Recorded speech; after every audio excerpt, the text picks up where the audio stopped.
Hi అండి. రాగి జావ ఇలా తయారు చేసుకుని చూడండి. ఒక చిన్న గ్లాస్తో రాగి పిండి తీసుకుని ఒక బౌల్లోకి వేసుకుని అదే గ్లాస్తో 2 గ్లాసులు వాటర్ వేసుకుని ఉండలు లేకుండా బాగా కలిపి పెట్టుకోవాలన్నమాట.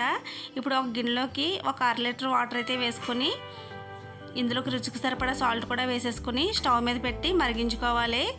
అది బాగా మరిగేలోపు మనం పిండిని బాగా కలుపుకోవాలి. ఇప్పుడు వాటర్ అయితే మరిగిపోయాయి కదండి. స్టవ్ అయితే సిమ్లో పెట్టేసుకొని మనం కలిపెట్టుకున్న రాగి పిండిని అందులో వేసేసుకొని ఒక 10 నిమిషాల పాటు సిమ్లో పెట్టుకుని తిప్పుకుంటూ ఉంటే మనకి ఈజీగా రాగి జావ అయితే రెడీ అయిపోతుందన్నమాట.